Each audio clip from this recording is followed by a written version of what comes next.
Muy buenos días y un cordial saludo a todos los oyentes de Radio María. Un día más, con la gracia del Señor, nos disponemos a continuar el comentario del Catecismo de nuestra Madre la Iglesia.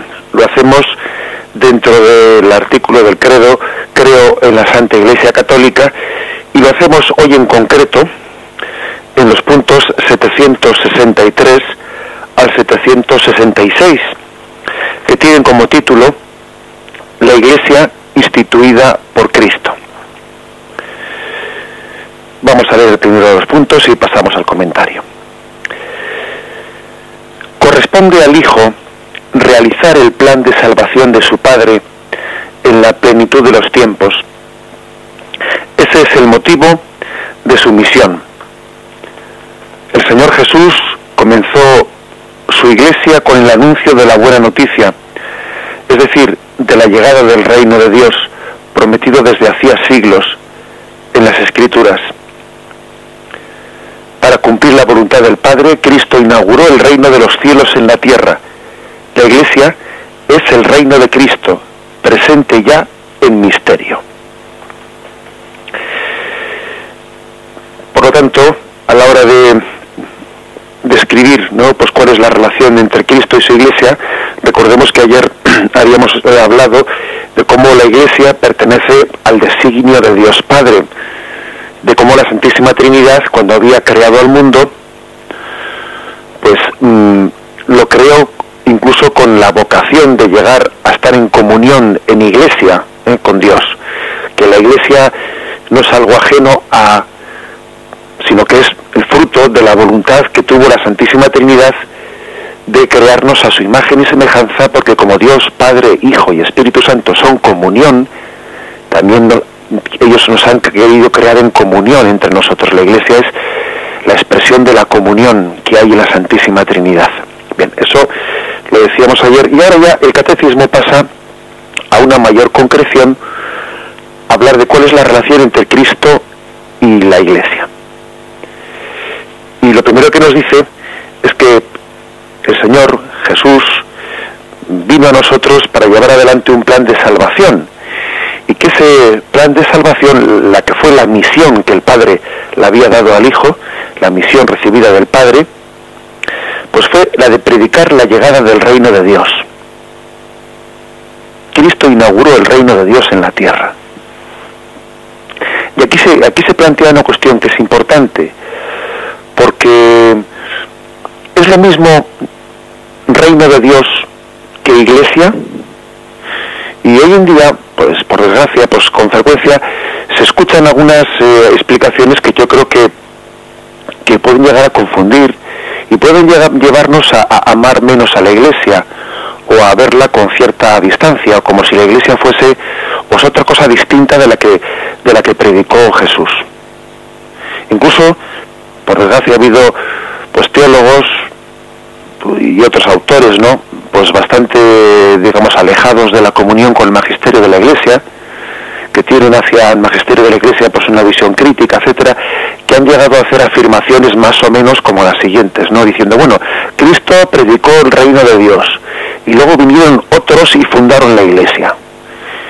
Y han querido hacer esta especie de explicación como si el tema del reino de Dios y lo que es la Iglesia fuesen dos cosas distintas que no tienen nada que ver una con la otra. Esta frase que os he dicho es una frase que literalmente, por desgracia, ha sido afirmada pues por algunos falsos teólogos, ¿no? Esa frase dice: Cristo predicó, vino a predicar el reino de Dios, y luego otros fundaron la Iglesia.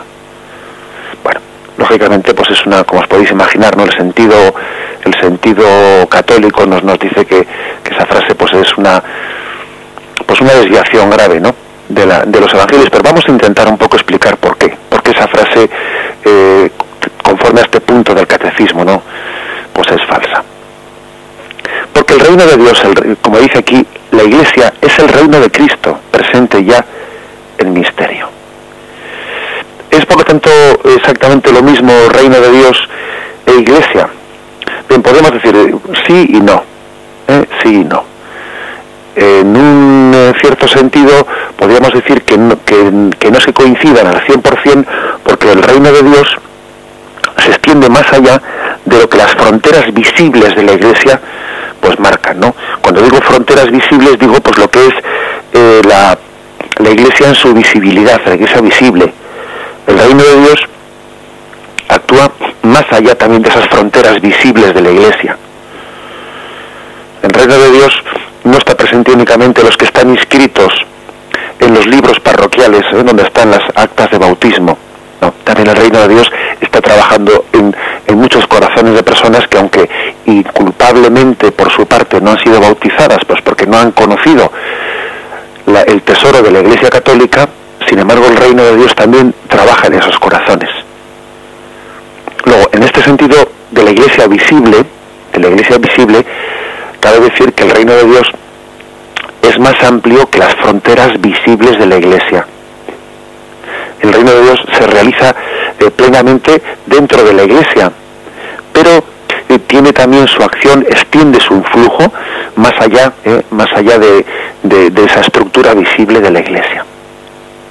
Lo que ocurre, fijaros bien, lo que ocurre es que la Iglesia no es solo esa estructura visible que vemos. La Iglesia es el cuerpo místico de Cristo. La Iglesia es más que esa estructura visible jerárquica. La Iglesia es más que lo que vemos, y en ese sentido la Iglesia sí coincide con el reino de Dios. La Iglesia es el cuerpo místico de Cristo, y en ese sentido espiritual o místico, pues sí que es lo mismo reino de Cristo e Iglesia. Y de hecho veis como aquí pues dice, ¿no? La Iglesia es el reino de Cristo, presente ya en misterio, y cita un texto del Concilio Vaticano II, Lumen Gentium 3, que ahora vamos a leer. En resumen, que este es un punto importante, un punto de partida. Cristo predicó el reino de los cielos y al mismo tiempo estaba predicando la Iglesia, porque no son dos cosas distintas. No son dos cosas distintas. Es cierto, sí, es cierto que si entendemos Iglesia en el sentido visible, invisible de la palabra, o sea, como estructura visible, no únicamente como cuerpo místico de Cristo, que es algo ya más, un concepto más que supera, ¿no?, la estructura visible de la Iglesia, pues si lo entendemos como algo visible, es cierto que el reino de Dios, pues aunque se realiza plenamente en el seno de la Iglesia, también actúa fuera de ella, pues en todos los corazones de hombres de buena voluntad que en su conciencia intentan conocer pues la verdad que les ha sido revelada por Dios, ¿no? O sea, les ha sido descubierta por Dios, querría matizar, ¿no?, en sus conciencias. Pero en el sentido místico de la palabra, la Iglesia y el reino de Dios pues son una misma cosa. Y acordaros que cuando Jesús comenzó a predicar, dijo: el reino de Dios ha llegado a vosotros, convertíos y creed la buena noticia.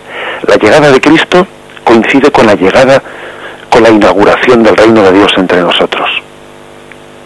Ha llegado el reino de Dios, ha llegado Jesucristo. Con Cristo llega el reino de Dios, y como después vamos a ver en los siguientes puntos, de Cristo nace la Iglesia.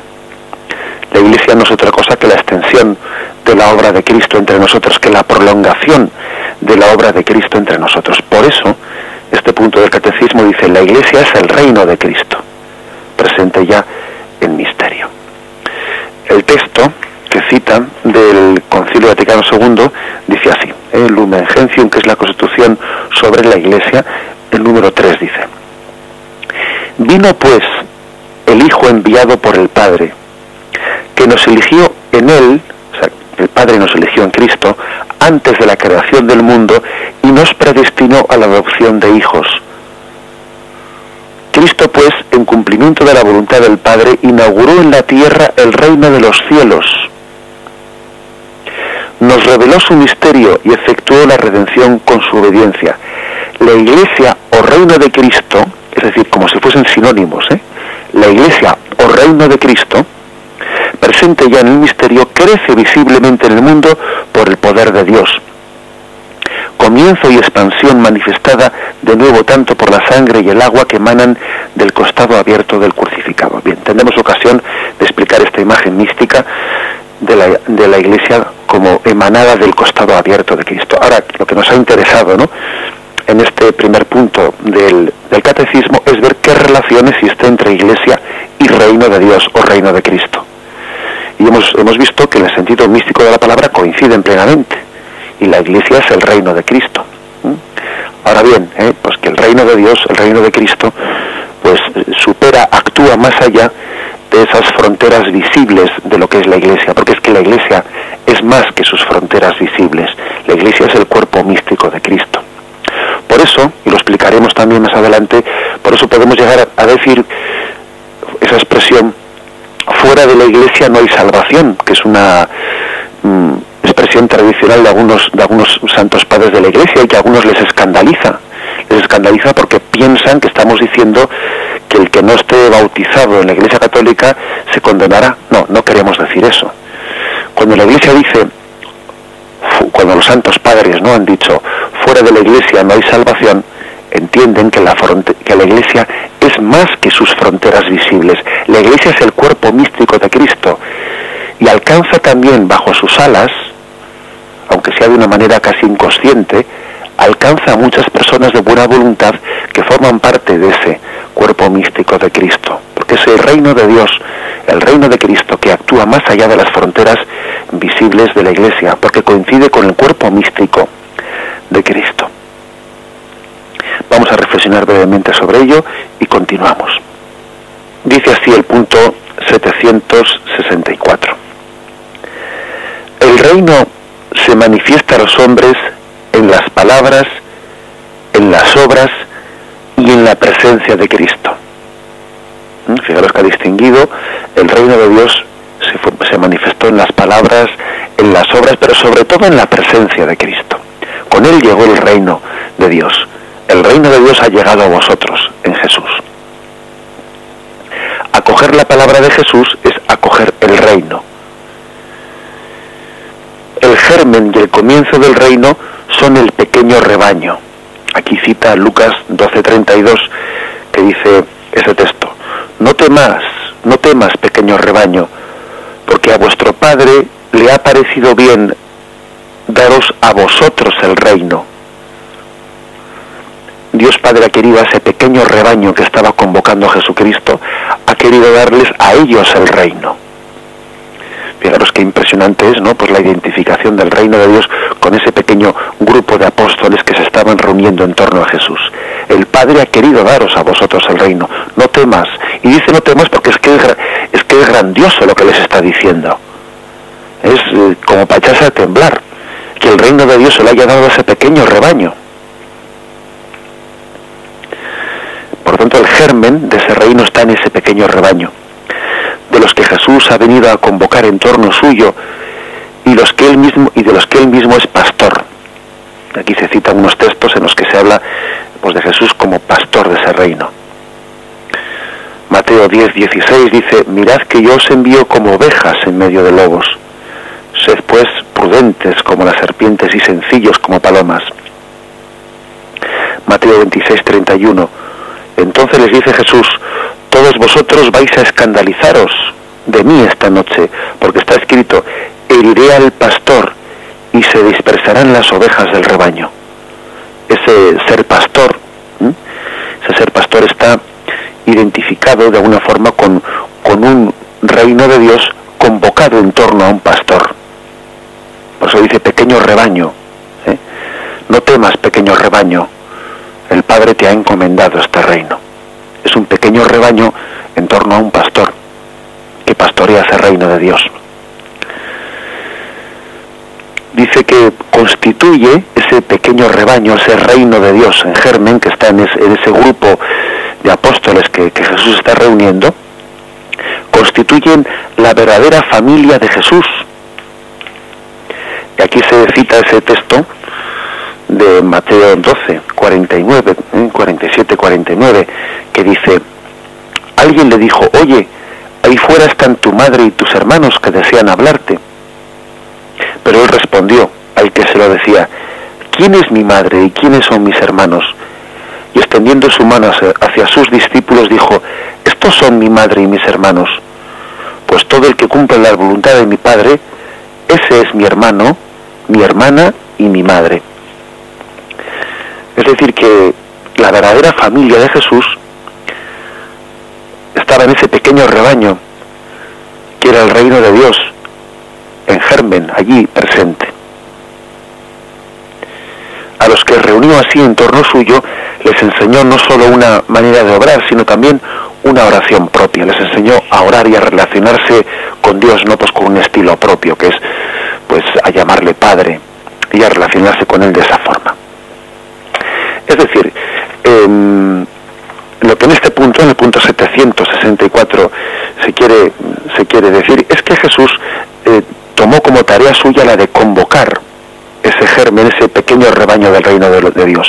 Jesús fue el convocador de ese reino. ¿Os acordáis de ese pasaje del Evangelio en que Jesús, mirando a Jerusalén, llora y dice: ¿cuántas veces he querido reuniros como la gallina quiere reunir a sus polluelos bajo las alas? Esa es la tarea de Jesús, reunir bajo sus alas el reino de Dios. Jerusalén, Jerusalén. Y Jesús llora amargamente porque algunos no han querido, han rechazado la invitación a reunirse en ese pequeño rebaño, que es el germen del reino de Dios en la tierra. Jesús quiere convocar bajo sus alas, es el convocador, y él vive el drama de que, pues como un padre y una madre, y viven el drama de unos hijos que no quieren vivir, ¿no? Pues bajo el seno, bajo ese paraguas de la familia, y a veces los padres viven el drama de que los hijos sí quieren igual tener una relación así de línea directa con el padre y con la madre, de vez en cuando llamarles y de vez en cuando hacerse presentes, pero no vivir la hermandad con los demás hermanos. No hay mayor drama para un padre y una madre que tener unos hijos malavenidos entre ellos, que sí, pretenden de vez en cuando acercarse a casa y recibir el cariño del padre y de la madre, pero sin vivir la hermandad con los demás hermanos, sin vivir en esa comunión de la familia. Algo así le pasa también a Jesús, le pasa a Dios, que esta especie de mentalidad que existe, ¿no?, de hoy en día de pretender tener una relación directa con Dios sin querer vivir en la comunión de la Iglesia. Si me permitís el ejemplo de ese drama familiar y de este drama de Dios. En nuestra cultura existe, ¿no?, pues esa tendencia a pretender tener hilo directo, ¿no?, hilo directo con Dios sin querer vivir en esa comunión con la Iglesia, de hermandad con los demás y de comunión con ellos. Y Dios sufre por ese drama. Y Jesús vuelve a decir hoy también: Jerusalén, Jerusalén, ¿cuántas veces he querido reuniros bajo mis alas y convocaros a todos como familia, como hermanos? Bien, esta es la función de Jesús, el gran convocador, el que convoca bajo sus alas, el que quiere formarnos en familia, el que quiere hacer de nosotros pues eso que hace con los apóstoles, que hace con los discípulos, que es forma familia en ellos, ¿no? Forma comunidad, crea comunidad en ellos. Eso quiere hacer con ese germen del reino de Dios que es la Iglesia. Vamos a meditarlo brevemente y continuamos. El punto 765 dice así: Jesús dotó a su comunidad de una estructura que permanecerá hasta la plena consumación del reino. Y ahora empieza un poquito a describir cómo es esa estructura de la que Jesús dotó a su Iglesia. Y este es un punto importante porque podríamos hacer la pregunta, vamos a ver, ¿Jesús fundó la Iglesia? ¿Jesús instituyó o fundó la Iglesia? Y parece como que pues hoy en día le tenemos un poco de miedo a esa, ¿no?, o hay quien tiene, ¿no?, un poco de miedo a esa pregunta, y no hay que tenerle ningún miedo. Porque claro, Jesús, hombre, si por fundar entendemos lo que hoy se entiende fundar, que es, bueno, pues llamarle a un notario y levantar un acta en la que se constituye esta sociedad, y tal es el presidente y tales son tal, no, los vocales son tales personas, hombre, en ese sentido tan formal, pues Jesús no es que fundase la Iglesia, es que en ese tiempo no se hacían así las cosas, ¿no? Jesús no es que no fundó la Iglesia en este sentido nuestro que decimos, ¿no? Pues, pero Jesús sí fundó la Iglesia no tanto en un acto, en un momento puntual, sino Jesús fundó la Iglesia fruto de toda su vida. O sea, la Iglesia está fundada por Cristo no tanto en un momento. Fijaros que la Iglesia no celebra nunca el día de su fundación. No, eso no existe. Igual que existe el día de la venida del Espíritu Santo, el día de... Eso sí que existe, ¿no? El día que Cristo instituyó la Eucaristía. Sí existe eso, la institución del sacerdocio. Eso sí que lo celebramos. Pero nosotros no celebramos un día en el que Jesús fundó la Iglesia. ¿Por qué no lo celebramos? Pues porque no es un momento puntual. Porque Jesús fundó la Iglesia en toda su vida. Es decir, la Iglesia es la continuidad de la vida de Jesucristo. Es mucho más que un momento puntual. Jesús uno saca como consecuencia pues que Cristo tenía intención de fundar la Iglesia de un montón de pasajes. Por ejemplo, cuando Jesús instituye la Eucaristía: tomad y comed, esto es mi cuerpo, tomad y bebed, esta es mi sangre. Y luego dice: haced esto en memoria mía. Hombre, si él dice haced esto en memoria mía, es que evidentemente tiene una intención. Jesús tiene una clara voluntad de que lo que él está predicando haya quien lo continúe, de que la obra de Cristo no se termine con él. Si él dice haced esto en memoria mía, es que Jesús tenía claramente una voluntad de que existiese una Iglesia que iba a continuar su obra, entre otras cosas celebrando la Eucaristía. O sea, que creo que es claro. O sea, no es que haya un momento en el que Jesús diga quiero fundar la Iglesia, no, si es que se desprende como consecuencia de un montón de pasajes del Evangelio. Id por todo el mundo predicando el Evangelio, id y bautizad, id y perdonad los pecados. Incluso dice en un texto: no terminaréis con todos los pueblos la predicación, en todos los pueblos de Israel, antes de la vuelta de Jesús en gloria. Hombre, pues es bastante de sentido común, ¿no?, que Jesús tenía esa intención. Y desde luego además no cabe decir que eso haya sido, como hay quien afirma, ¿no?, desgraciadamente, que eso haya sido una especie de invención posterior que alguien haya añadido a los evangelios, en absoluto. Fijaros que ese texto que he hecho referencia, el texto de la institución de la Eucaristía, haced esto en memoria mía, es uno de los textos que todos los escrituristas coinciden en que es de los textos que se ha transmitido con mayor fidelidad a las palabras de Cristo, que son las mismas palabras de Cristo las que se han guardado en esa institución. Como dice San Pablo: yo he recibido una tradición que a su vez os transmito, que Jesús, la última cena, tomó el pan, tomó el vino. O sea, son las mismas palabras de Cristo que se han transmitido en la institución de la Eucaristía, que no nos hemos atrevido a cambiar ni una coma de esas palabras de Cristo, en las que se dice haced esto en memoria mía. Por eso la voluntad de Cristo de fundar la Iglesia pues es evidente, pero no es un momento puntual, como digo, sino que es toda la vida de Cristo, todos los actos de Cristo, pues de ellos se desprende, ¿no? Se desprende esa intención.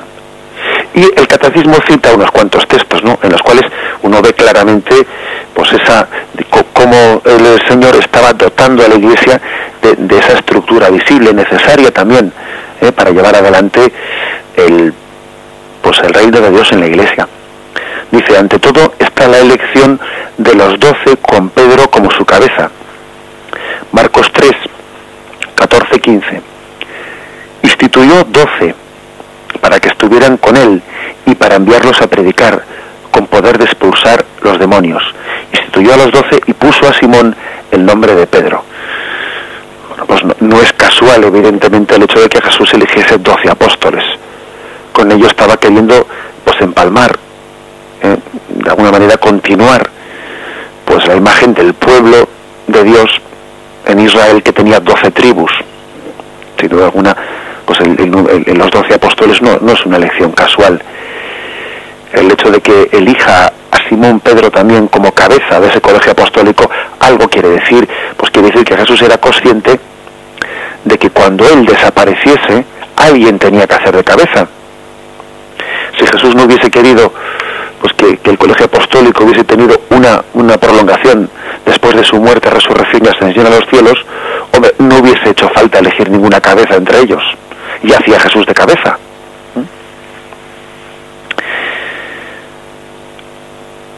continúa, dice el texto Mateo 19:28, Jesús les dijo: yo os aseguro que vosotros que me habéis seguido, en la regeneración, cuando el Hijo del Hombre se siente en el trono de gloria, os sentaréis también vosotros en 12 tronos para juzgar a las 12 tribus de Israel. Jesús está hablando de los apóstoles, diciendo que se van a sentar en los 12 tronos. Fijaos hasta qué punto Jesús tiene conciencia, ¿no?, de haber fundado en ese pequeño rebaño, en torno a él, de haber fundado el reino de Dios, la Iglesia. Qué conciencia tiene, que habla de que se van a sentar en los 12 tronos. Es impresionante esta expresión. Más adelante sigue Lucas 22:30, el siguiente texto que cita el Catecismo. Yo por mi parte dispongo un reino para vosotros, como mi Padre lo dispuso para mí, para que comáis y bebáis a mi mesa en mi reino, y os sentéis sobre tronos para juzgar a las 12 tribus de Israel. Dice Apocalipsis 21:12-14, otro texto. Tenía una muralla grande y alta con 12 puertas, y sobre las puertas 12 ángeles, y nombres grabados que son los de las 12 tribus de los hijos de Israel.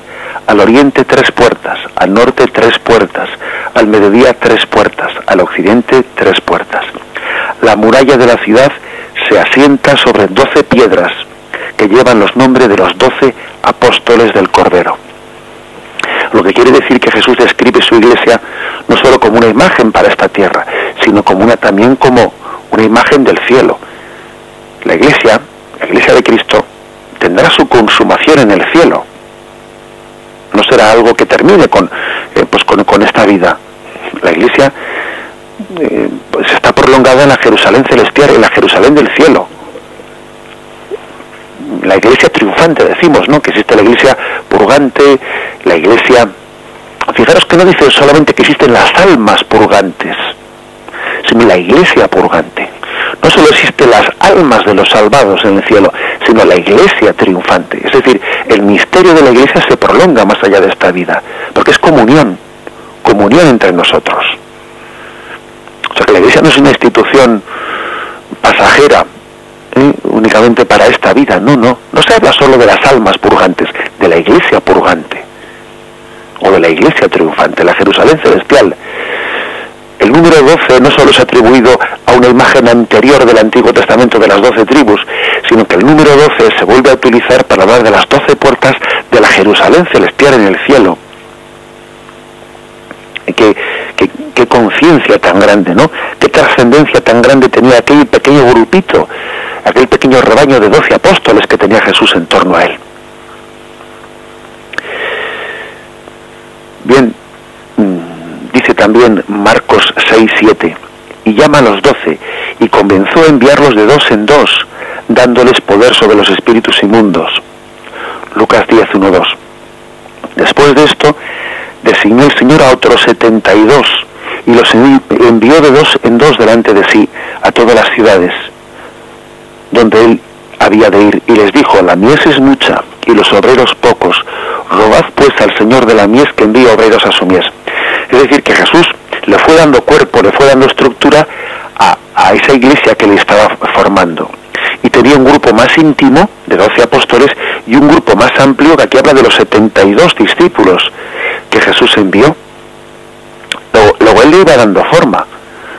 Se habla de los 12 apóstoles y los 72 discípulos que envió, que tendrían con Jesús pues una relación estrecha, pero no tan estrecha como la de los apóstoles.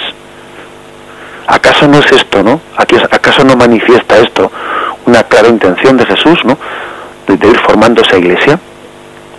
Llamámosle formando, instituyendo, fundando, que más da, que aquí no vamos a discutir por las palabras, ¿no? Lo importante es la realidad de que la iglesia nace de Cristo, y que es totalmente falsa, como hemos dicho, esa frase de que Jesús predicó el reino de Dios y otros fundaron la iglesia. Eso es falso. En el reino de Dios e iglesia se identifican en ese sentido que hemos explicado antes, ¿no?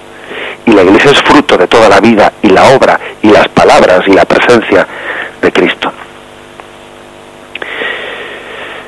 Bien, pues podríamos poner más textos, porque de hecho también ofrece más textos todavía el catecismo, pero yo creo que es suficiente, ¿no? Es suficiente el apoyarnos en estos textos para entender en qué sentido la Iglesia pues es fruto de las palabras, de las obras, de la presencia, de la vida entera de Jesucristo. Él la da luz en ese sentido, y bueno, podemos con ello quedarnos únicamente con el texto o con el último de los puntos, que es el punto 766, con el cual concluimos la exposición. Vamos a hacer un momento de reflexión y pasamos al último punto. El punto 766. Pero la Iglesia ha nacido principalmente del don total de Cristo por nuestra salvación, anticipado en la institución de la Eucaristía y realizado en la cruz. El agua y la sangre que brotan del costado abierto de Jesús crucificado son signo de este comienzo y crecimiento. Pues del costado de Cristo dormido en la cruz nació el sacramento admirable de toda la Iglesia. Del mismo modo que Eva fue formada del costado de Adán adormecido, así la Iglesia nació del corazón traspasado de Cristo muerto en la cruz. Como veis, se reserva para este último punto del catecismo, el 766, que tiene el epígrafe la Iglesia instituida por Cristo, se reserva para el último punto que tiene esta explicación la imagen mística de esta realidad que estamos explicando. Bueno, pues la imagen mística es muy hermosa. La Iglesia nacida del costado de Cristo abierto por la lanza. El agua y la sangre, y aquí se cita un texto del Concilio Vaticano II nuevamente, la Lumen Gentium número 3, dice: el agua y la sangre que brotan del costado abierto de Jesús crucificado son signo de este comienzo y crecimiento. ¿Por qué el Señor ha querido hacer, no? Pues este signo del costado abierto, simbolizando en él el nacimiento de la Iglesia? Pues porque en el momento en que alguien va a fallecer, parece que está dejando su testamento. Imaginaros la imagen de un padre de familia que va a fallecer y que reúne en torno a su cama a sus hijos y les manifiesta las últimas voluntades, y a cada uno le dice por su nombre: tú, Jaime, tú, Antonio, y le va encomendando sus últimas voluntades: cuida de tu hermano, haz esto, haz lo otro, ¿no? Bueno, pues algo así también realiza Jesucristo en el momento de su muerte en la cruz. Jesús quiere también visualizar, ¿no?, en la forma de morir, pues que Él está dejando sus últimas voluntades, su testamento, ¿no? Lo más precioso que tiene lo está dejando. Y entre lo más precioso que tiene está su madre. Ahí tienes a tu madre. Cuídala. Madre, ahí tienes a tu hijo. Entre lo más precioso que tiene Jesús está dejar a su madre como el legado más precioso para nosotros.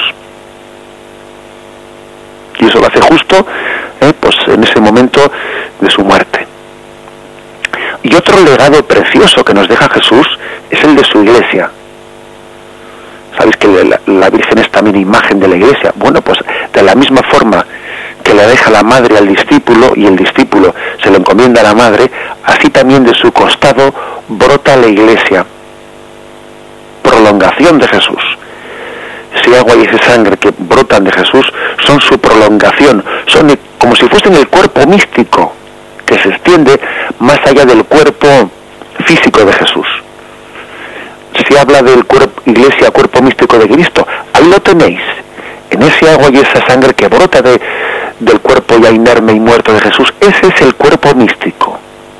Esa es la Iglesia, como si fuese casi el alma que se separa del cuerpo. El cuerpo místico nació del costado de Cristo. Y al mismo tiempo acordaros que cuando Jesús muere, dice: entregó su espíritu. Y Jesús entregó su espíritu. Luego fijaros, el testamento de Jesús en su muerte es su madre, es su Iglesia y es el Espíritu Santo. Madre, Iglesia y Espíritu Santo son el testamento que Jesús nos dejó. Tres realidades verdaderamente unidas, ¿no? María, la Iglesia y el Espíritu Santo. Que no nos atrevamos a separar lo que Jesús nos dio unido. Que nadie ose separar lo que Dios unió en un mismo misterio. María, Iglesia y Espíritu Santo. Pero todavía hay más y este punto del catecismo todavía profundiza más en la imagen y dice, tomando pie de una imagen de San Ambrosio, dice, del mismo modo que Eva fue formada del costado de Adán adormecido, así la Iglesia nació del corazón traspasado de Cristo muerto en la cruz. Los santos padres, con esa mirada tan profunda que tienen, ¿no?, que no se quedan en los acontecimientos narrados así externamente, sino que ven el simbolismo profundo que encierran, los santos padres vieron en esa imagen del Génesis en el que Dios extrajo a Eva, formó a Eva de la costilla de Adán, vieron la imagen de que del costado de Cristo había brotado sangre y agua, y era como la Iglesia formada de la costilla de Adán. Por otra parte, Eva, todos sabemos que era la mujer, la esposa, ¿no?, de Adán. Así también la Iglesia es la esposa de Cristo. La Iglesia es la esposa de Cristo, tomada de su costilla, tomada de su costado. ¿Y os acordáis cómo dice el Génesis cuando Yahvé formó a Eva? Que le dice, primero le hizo caer en un sueño a Adán. Y estando dormidos, pues extrajo de él la costilla. También Jesús estaba dormido, estaba en ese momento en la cruz, esa dormición, esa muerte de Jesús, esa imagen del Adán dormido del cual extrae la costilla. Y os acordáis también, como dice el Génesis, que en el momento en el que Adán vio a Eva, dijo, esta sí que es carne de mi carne y sangre de mi sangre. Y Adán se identificó con Eva y vio que en ella tenía una compañera con la cual podía hablar y podía amar, no como el resto de la creación, con la cual Adán no podía hablar con los animales, ¿no? Y dice Adán, esta sí que es carne de mi carne y sangre de mi sangre. Pues así también Jesús puede decir de la Iglesia, esta sí que es carne de mi carne y sangre de mi sangre. Esta es mi esposa. La Iglesia Jesús puede, ¿no? Él ha querido, ¿no?, tener en ella una compañera, una esposa con la cual entablar un diálogo de amor. Un diálogo de amor. Porque el esposo puede amar a su esposa. ¿Cómo que puede? Como que es su vocación originaria. Y la vocación de la esposa, pues es dejarse amar por su esposo, cuidar de su esposo y cuidar de las cosas de su esposo, ¿no? Como la Iglesia intenta conservar el depósito de Jesucristo y bueno, y de alguna manera presentarlo así ante los hombres. O sea que fijaros cómo en este último punto del catecismo se utilizan estas dos imágenes místicas unidas, ¿no? La de la Iglesia naciendo del costado de Cristo, el último testamento de Cristo, en el que se unen María como testamento, la Iglesia como testamento y el Espíritu como testamento. Jesús nos da a María, a la Iglesia y al Espíritu en ese mismo momento, ¿no? Y también los santos padres empalman esta imagen pues con la imagen de Eva naciendo del costado, de la costilla de Adán. La esposa, la Iglesia, nace del costado, de la costilla del esposo, de Jesucristo, atravesado por la lanza de la cruz. Bien, concluimos de esta forma este comentario de estos puntos que tenían como título, os lo recuerdo, la Iglesia instituida por Cristo Jesús. Continuaremos, Dios mediante, a partir del próximo punto 767, si Dios quiere. Ahora vamos a dar paso a la intervención de los oyentes, como hacemos siempre, para que podáis formular vuestras preguntas o también hacer vuestras aportaciones. Podéis llamar a los teléfonos 917 107 700, 917 107 700. Buenos días, ¿con quién hablamos? Mire, soy yo, ¿verdad? Sí, buenos días. Vale, gracias, buenos días. Mire, soy aquí de Segovia, me llamo Vicente, tengo 55 años y estoy soltero. Vamos a ver, yo le voy a preguntar una pregunta. Yo me confieso muchas veces en la sacristía porque yo cuando llego al cura le tengo todo preparado, ¿sabes? Sí. Y bueno, pues me confieso en la sacristía y digo, mira, quiero confesarme deprisa y corriendo porque, bueno, sencillamente, y en la sacristía, yo le digo, pues, ¿por qué no se pone usted en el confesionario 15 minutos antes de cada misa y así alguna persona puede confesarse? Y entonces yo le digo, hombre, pues le preparo un vasero eléctrico ahora que es invierno y le preparo una luz y usted puede leer. Y yo le digo, ¿es válido la confesión en la sacristía así a ligera? O sea, bueno, confesándose en la sacristía antes de misa, ¿es válido? ¿Y la penitencia se puede cumplir después o antes o cómo? Sí, esa pregunta le hago. Gracias. Buenos días, gracias. Muchas gracias, sí.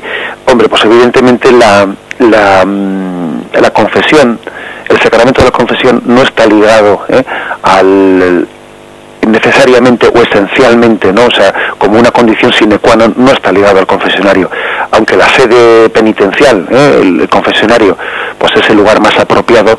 Pues de hecho, pues en muchas peregrinaciones también a los peregrinos se les confiesa andando. Estoy recordando, por ejemplo, en la Javierada de Pamplona, camino al Castillo de Javier, como los sacerdotes van confesando a los penitentes según se van marchando, ¿no? por el monte. Es decir, que no es esencial el que la confesión se realice en el confesionario. Otra cosa es que sí que es el lugar ordinario y conviene cuidarlo. Y bueno, pues esa sugerencia que con delicadeza pues el oyente le hace al sacerdote de que le invita también a sentarse a confesar a los feligreses, incluso amablemente le invita pues a ponerle esa luz y ese brasero, ¿no? Ese cuidado cariñoso y respetuoso al mismo tiempo del sacerdote, pues creo que es un signo bonito de cómo un seglar intenta también ayudar a un pastor a ejercer de pastor con delicadeza, sin faltar al respeto, pero sí sugiriéndole. Creo que da un buen testimonio en ello. A veces los sacerdotes pues pecamos de tener demasiada prisa y de igual en medio de nuestras prisas pues no priorizar lo más importante y lo más importante pues tiene que ser también atender el cuidado de las almas en el sacramento de la penitencia. A veces pecamos de eso y está bien que algún feligrés pues con delicadeza, no como este oyente, porque a veces también hay que tener cuidado de no vivir el amor propio y los orgullos, ¿no? Pero por supuesto estaría mejor pues que esa confesión pues tuviese más sosiego, más paz, más calma, pero sin embargo, aunque sea hecha de esa forma pues un poco rápida, por supuesto que tiene plena validez, y la penitencia pues uno la cumple cuando puede. Si tiene la posibilidad de cumplirla inmediatamente después del sacramento, de haber recibido el sacramento, pues inmediatamente después. Si no, lo puede hacer en otro momento, en cualquier caso, antes de recibir de nuevo el sacramento de la penitencia. Sí, buenos días. Buenos días. Yo llamo desde Madrid, padre. Adelante. En relación con los puntos que usted ha tocado del catecismo hoy, sí. Esto de la fundación de la Iglesia por Jesucristo era un problema que tenía yo, porque yo voy a un grupo religioso y el sacerdote un día dijo que la Iglesia no la había fundado Jesucristo. Y claro, yo me pegué una especie de susto horroroso, y no solamente yo. Entonces le hablé un día, le dije, pero bueno, ¿cómo has dicho esto? Qué horror, es que nos creas confusiones y tal y cual. Y me dijo, bueno, es que yo, no me entendéis, quería decir en sentido institucional, que es lo que usted ha dicho también, que no hay acta de notario y todo eso, supongo. Pero me remitió al documento Q. Es que las cosas cambian, que no sé qué. El documento Q, eso es lo que hay que leer hoy, el documento Q. Y yo no sé lo que es eso, padre. ¿Usted podría decirme algo? Bueno, de acuerdo, le intento responder por la radio. Gracias. Vamos a ver, yo por eso precisamente cuando os he manifestado, ¿no? Pues que a veces existen errores y que conviene tener las ideas claras para responderlos también, pues hombre, pues lo he manifestado pues porque soy consciente de que especialmente en algunos lugares en la enseñanza de la teología se han difundido errores como este que nuestro oyente no ha manifestado, de los cuales han sido víctimas, hemos sido víctimas, ¿no? Pues seglares, sacerdotes, religiosos. Y precisamente el catecismo de la Iglesia Católica, entre otras cosas, pues ha sido escrito para transmitir la fe y para responder también, ¿por qué no decirlo? Para responder a muchos errores que se han podido difundir pues en una incorrecta enseñanza de la teología. Bien, dicho eso, pues que eso que dice, que le dijo pues el sacerdote, hay que leer el documento Q, pues no sé a qué se refiere, no sé si se refería a la QL, pues que es una de las fuentes que los escrituristas dicen que pudo, en base a la cual pudo completarse el Evangelio, pero no entiendo yo de qué se puede extraer de esa fuente escriturística contraria a esto, ¿no? Que viene a decir exactamente lo mismo, o quizás se refiera más bien a algún documento que algunos teólogos hayan elaborado, pero es que hay que distinguir lo que es magisterio de la Iglesia, lo que es doctrina de la Iglesia, de lo que son opiniones de teólogos. Nosotros nos fundamos en el magisterio de la Iglesia, nos fundamos en la doctrina de la Iglesia. Y no se puede poner al mismo nivel doctrina y magisterio de opinión de los hombres. No se puede poner al mismo nivel. Los sacerdotes, los seglares, todos cuando predicamos la palabra de Dios tenemos que tener mucho cuidado de no confundir ideologías humanas con doctrina de la Iglesia. Porque haríamos un flaco favor, porque estaríamos de alguna manera pues confundiendo la voz con la palabra. Nosotros le prestamos la voz a Cristo, pero la palabra la pone Él. ¿Quién somos nosotros para confundir la ideología personal con la palabra? A veces lo hacemos con buena voluntad, pensando que si explicamos la palabra de Dios con una ideología así un poco de nuestros tiempos, la gente la va a aceptar más fácil, y nos equivocamos. Porque si se trata de aceptar las ideologías de la calle, para eso no hace falta acercarse pues al misterio de la Iglesia, de la predicación de la Iglesia. O sea que independientemente de a qué se referiría con este documento Q, que no sé si se refería a la fuente escriturística o algún documento elaborado por algún teólogo, yo qué sé, ¿no? Pues yo creo que hay que dejar a un lado eso y fundarnos al magisterio de la Iglesia. Por eso me parece importantísimo que hoy en día los cristianos, los seglares, tengan un acceso directo a lo que dice el catecismo, y que no tengan que estar, su fe no tenga que estar supeditada a la posible crisis que tenga la persona, incluso aunque sea sacerdote, incluso aunque sea religioso, la posible crisis que tenga la persona pues que le está mediatizando lo que dice el catecismo. Bien, damos paso a una llamada más. ¿Tenemos algún oyente más? Sí. Sí, buenos días. Buenos días, padre. Sí. Mire, soy Amada, le llamo desde Oviedo. Sí. Y mi pregunta es que siempre me anda rodando por la cabeza, no sé si lo he leído yo, si lo he oído, pero no estoy segura porque me dicen que no. Jesucristo, cuando estaba con los apóstoles, les dijo algún día, alguna vez en sus charlas, escribid lo que os digo. Bien, de acuerdo. Eso me ronda por la cabeza a mí porque ya le digo, lo he leído o lo he oído, pero me dicen que no. Sí. De acuerdo, se lo comento por la radio. Sí, muy bien. Adiós. No, en el Evangelio no viene esa expresión, O sea, en el Evangelio no dice poned por escrito, no, tal cosa no dice el Evangelio. Sí que es cierto que los apóstoles fueron sintiendo esa necesidad de poner por escrito pues las palabras de Cristo en la medida en que iban, lógicamente, no lo hicieron inmediatamente después, porque al principio, después de Jesucristo, existieron, después de la muerte, resurrección y ascensión de Cristo, la predicación fue una predicación oral, es decir, se iba transmitiendo oralmente lo que Jesús había dicho. Luego se fue poniendo por escrito algunas pequeñas partes de la enseñanza de Jesús. De ahí lo que he dicho antes de la QL, de algunos pequeños trozos del Evangelio que primeramente fueron puestos por escrito. Algunos dicen que la pasión de Jesús, el relato de la pasión, fue de las primeras cosas que fue puesta por escrito. Bien, y luego fue, al ir falleciendo los testigos directos de Jesús, es cuando se vio la necesidad de poner por escrito pues las enseñanzas de Jesús, o esas tradiciones orales, o esos pequeños ya documentos que circulaban por ahí, pequeños escritos en los que se recogían algunas de las cosas dichas por Jesús.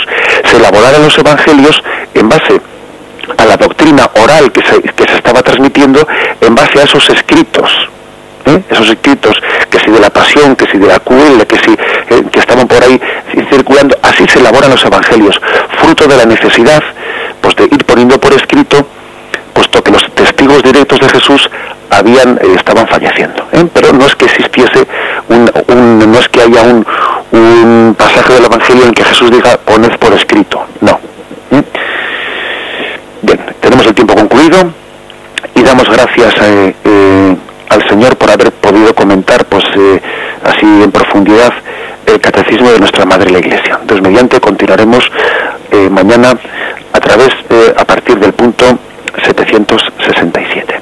Alabado sea Jesucristo.